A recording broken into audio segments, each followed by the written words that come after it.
Alright, so in this video, I'm going to be showing you how to install bearings in your suspension linkage. I've already taken these out. I've used the same tool to remove these, and in some cases, like the lower link, I had to use a blind bearing puller to get the bearings out. But I just heated it up, gave it a good yank, and they came right out. Pretty easy. Installing them though, I've seen people use presses with sockets or vices with sockets, but it's always handy to have a special tool. And with these bearings on this lower link, to be noted, they do not have a cage holding the bearings in. So you kind of want to work on a clean, flat surface. That way if they fall out, you can get them, stick them back in there. We're going to be adding grease later on anyways. So the special tool really helps. I really recommend it. Got to be careful though, because you can bury the special tool in there and then it becomes part of the part and you have to knock it out with a punch and a hammer. But at least it'll allow us to see how close we can get too, so we don't go too far, which we won't because it's got a stopper anyways. But just in case, I picked up this Pivot Works bearing kit. They cost a little more, but they are worth the money, I promise you. All balls, I don't know. I just don't get along with all balls ever since they messed up their fork seals. So right off the bat, maybe we should go this way with it. Right off the bat, just get everything set up. And then you have like a little backing plate. This helps stabilize it, make sure everything is aligned and goes in straight and smooth. You just put your backup nut on it. I'll go this way with it. Screw them all the way down. Kind of get everything finger tight in place. Give it a little wiggle, see if we can't get a little more out of it and get it more lined up. I think this is as good as it's going to get. And this is a Bike Master special tool. I'm a big Motion Pro fan, but this one's pretty cool as well. It's simple too.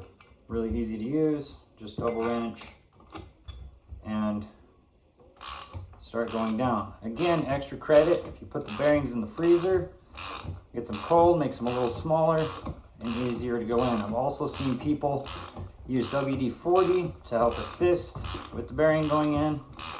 I've already cleaned out the areas it's going into. We're just going to go ahead and go all the way in until it stops. We're getting really close.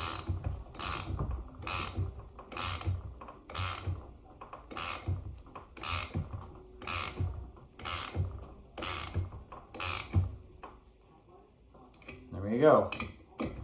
Snug. Loosen up. Take the nut off.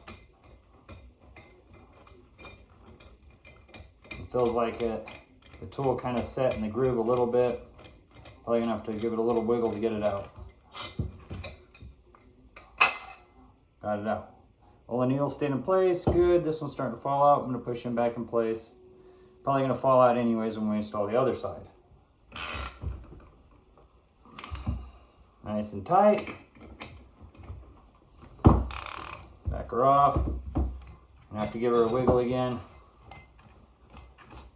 And this tool also works with swing arm bearings too, but we'll get to that later on. Right now we're just doing linkage for right now.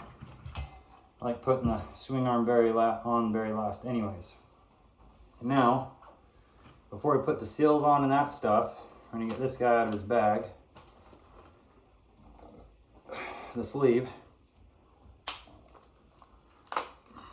It's going to be oily. And get the grease. It's paper towels.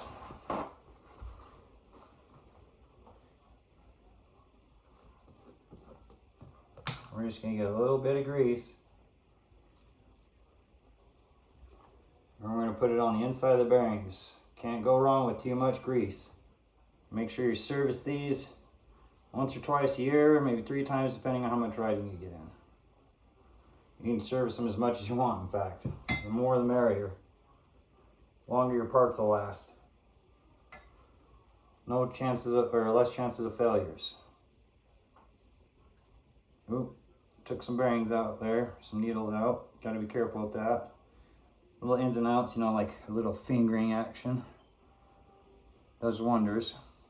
Get them nice and greasy and packed full.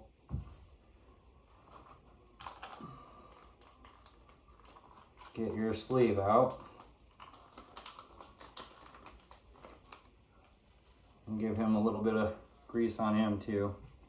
And we're just going to slide him in because we don't want to lose the needle bearings. So we're just going to put him in place so I don't have to worry about that for a while. And then we're going to put in our seals.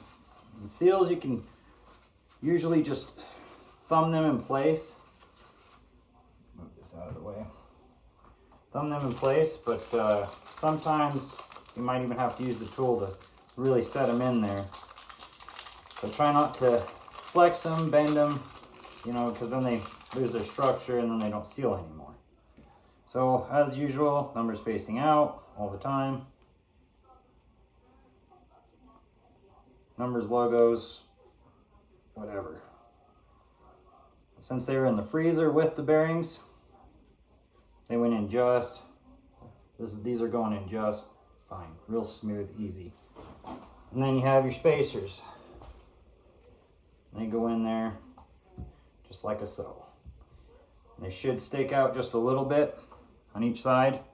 If they don't, then your linkage is going to run into your frame, damage your frame, all that fun stuff. I've seen it before, especially with powder coated machines. People don't think they need the spacers, and then they total their brand or their frame that they just spent some money getting powder coated. Wiping all the grease off. There you go. That's the lower link, and now we're going to do the shock linkage. All right, got this cleaned up a little bit, and now we're going to start with this one because it gets washers in there too. Plus it's a little damaged from high centering the bike on something, so it'll kind of show you what you can do and what you're going to be dealing with sometimes. So right now for this one, I'm going to need the 2 bearings for it, and they're just going to go in and seat all the way, or just seat flush with the rim right here. They're just going to be real flush. I'll show you as soon as I get them in. Get the washers out and ready. Everything's still really cold. Try and be fast with this. Seals. And 2 of these guys. Now, it's kind of nice with the Honda linkages because it pretty much uses the same bearings that the lower link uses. Same seals, same spacers. So anyways, bearing, we're gonna use the same one. So get this lined up, get this on. I'm gonna double check this, make sure it does sit flush and even. So now we're gonna put this guy on, and we're gonna get everything lined up just like we did with the lower link.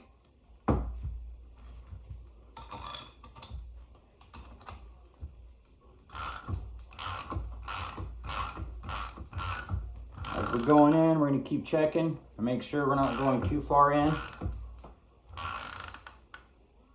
And that looks, you don't want the bearing hanging out a little bit. You don't want it hanging out at all. Because if it does, it's going to create a space issue. And that is good. I'll show you what I'm talking about.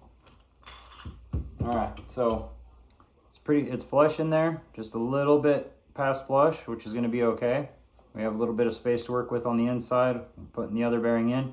Again, this is like the lower link, so be careful not to lose the bearings. You want to work on a flat, clean surface. In case you do, you can put them back in. No big deal. So now we're going to go ahead, put the other side in, and do the same thing. Get back when I'm done with that. Get the tool out. Make sure we don't lose any bearing needles on the bearings. Make sure it's sitting at least flush, maybe a little bit under. Should be fine. Then we're going to need our axle. And for this one, I don't know if I mentioned before, but the longest one goes in the lower link. The next longest one, which really isn't all that long, goes in the widest section of your shock linkage. And then of course the next longest, this one, and then this one gets his own little tiny puck. That's what I want to call it, what I'd call it. So washers, sharp edge facing in towards thrust surface, and this is what I was talking about. We're probably going to have an issue because it was damaged, so we're going to rock it in on the damaged side and just rock it in place. If it won't go in straight, you know, won't set in there, just set it on the damaged side and set it in. If it's too damaged, you're probably gonna have to sit there in a vise or with a block and beat it down with a punch and a hammer, which most times you'll crack it and it'll, oh, you know what I didn't do? I didn't add grease. There we go, got the washers in now. Now we can put the seals in. Again, I'm gonna do the same thing, rock it down on the bottom, and this might be beyond thumbing. I might have to use the tool to set them in place just because of the damage. Maybe not. I think I just got it. All right, got the seals in. Now we can put our spacers in. Probably want to put some grease in there though first. And ta-da! Now you're just going to do the exact same thing for this one, but it will not get washers. And then we'll be on to this one. I'll be back and see you when I get to this point. All right, I'm back. Got the other side in. That side. Got that side in. Now we're ready for this guy. This one, I have seen the bodies get wallered out if people let the bearings go out and they never replace them. It'll oval this out, and then you have to take a hammer and try and beat it as straight as you can and get the bearing in with its spacer. It's a little tiny spacer because this one gets special collars. But for this one, none of my sleeves will go in this guy, so I'm just going to use the spacer washer here to drive it in because it happens to be just the perfect size. But the issue with this though is that the needle bearings have a chance of falling out, and if they fall out and get behind the body of the bearing and this spacer here, you could most likely damage the needle bearings and turn a brand new bearing into junk. So just be careful and be light with your turns going in. It's kind of hard to get the needle bearings to fall out without touching them, but you never know. And you have to get this bearing as close to center as possible as well. Pretty much dead nut center, which is really hard to do, promise you. So get our start lined up. Try and hold everything in place. And then we're going to go ahead and start tightening it down. Hopefully it goes in straight. Looks like it's going to fight me a little bit here.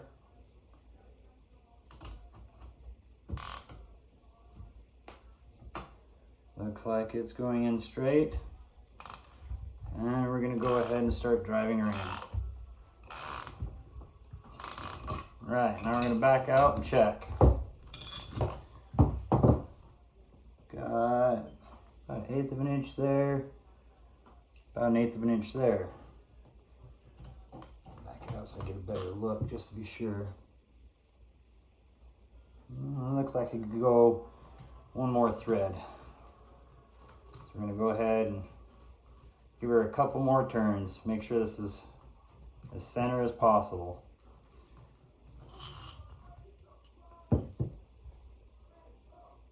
And that looks perfect. Good job. There you go. And now, real quick, we're going to grease her up again. Just a little more grease.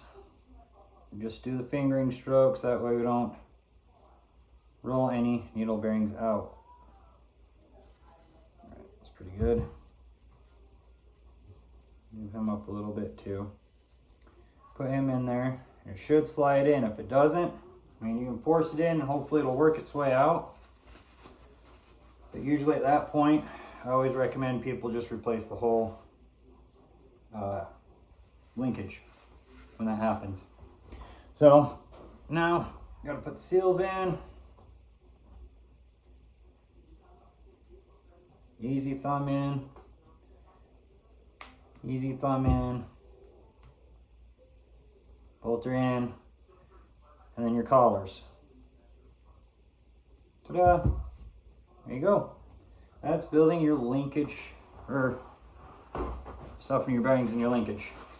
Like I said again, taking them out, use the same tool. I'm not happy that I don't have the footage of that. Wasn't prepared, wasn't thinking. Anyways, simple as that. Catch you on the next one.